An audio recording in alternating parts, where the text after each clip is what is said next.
Hey everybody, it's vanburman here. Welcome back to another video. We're going to be doing some more testing of the Steam Deck against the 5500U because I actually don't really know why. Just because I was interested, I guess. I had a comment off of apologies about your name. I've totally forgotten around the CPU performance of the deck and if that may be an issue. I mean, I have my own thoughts on that anyway. But what I wanted to do is I wanted to try and ascertain some general metrics of how strong the processor is. So I ran it through user benchmark, which some people like, some people don't like. I personally do, but there you go. If using the right way, of course. And I also ran it through Cinebench R20 as well, which we'll go through. So I did this using, obviously, wine compatibility through the desktop version. And interestingly enough, there are some full user benchmark review scores for the Steam Deck Silicon. Mine, however, couldn't do the GPU and everything else, which is, yeah, unfortunate. I did get the CPU, though. It got a decent score, I guess. I mean, I don't know really what I was expecting. But, like 60, yeah, average of 61%, like a decent single and dual core. Of course, it is 4 cores, 8 threads. And then comparing that to the 5500U, which actually gets some incredible scores relatively. So it's an 8. Well, this one on this one was an 80.7, and like a fair few points extra in single and dual core, which is really what I was looking at because that's the thing that I think tells us the most we need to know about it. It's particularly from like what the Steam Deck's meant to be, as in a gaming computer. So going into Cinebench, I mean, it's obvious which way this is going to go, and this footage is sped up by 2 times, I think. That's what I set it to.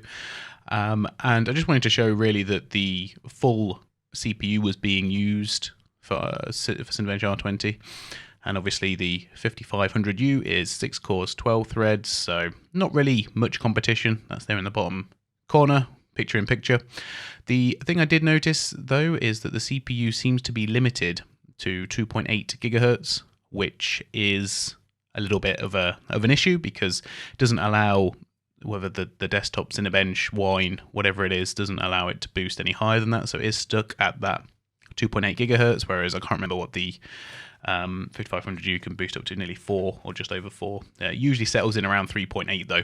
So an extra 2 cores, 4 threads, and then the extra boost and bass frequency as well. Even though they're both Zen 2, I did expect it to be a bit of a wash. Turned out that it, of course, it was. We've got the numbers coming up on the screen shortly. Not to any surprise to anyone, I was unsure how to get like a pure CPU test that would be able to utilize and give us a full picture of how good the CPU is. So not possible in this case, but I thought it was interesting, and I did all the stats and everything, so I figured it would be worth sharing. I think it gets up to like 3.5 gigahertz in Elden Ring, for example. But there we go, we've got 1,607 for the Steam Deck and basically 2,500 for the 5500U. So a good difference there. It sort of insinuates that it's running better core for core, but I don't know how much of that I would necessarily, I would attribute a good amount of that to the base clock because there's nearly a gigahertz in there. Both Zen 2, so I expect them relatively to be both similar if they were allowed to run as free as possible. So the last bit, which has been up on the screen now, is Shadow of Mordor. So this is really for graphical testing rather than CPU testing. Interestingly enough, the CPU didn't get up above 2.8 megahertz for the Steam Deck, which gigahertz, sorry, for the Steam Deck.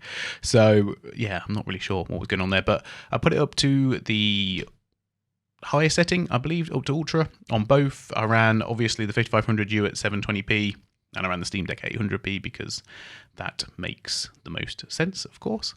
But it does mean that there is some more strain on the Steam Deck rather than on the 5500U. Now, I've always had Shadow of Mordor as a good way to benchmark graphics, and particularly for overclocks and stuff like that. If you ever need to benchmark an overclock on a GPU, I find that this to be probably one of the more intensive. It's more likely to crash. I don't know if that's like an engine thing, but usually to me it's a sign of a decent enough overclock.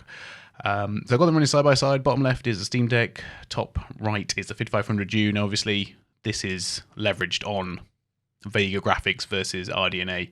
And I think there's absolutely no doubt that the Steam Deck is going to do a lot better in games. And I think obviously we showed that from the last video. Even if, like, for example, a 5500U has a better CPU potentially. But I think that's the right balance because, you know, you've got this very small window of power that you can use for the Steam Deck. You've not got like a 25 watt, 30 watt envelope that you could have for a 5500U.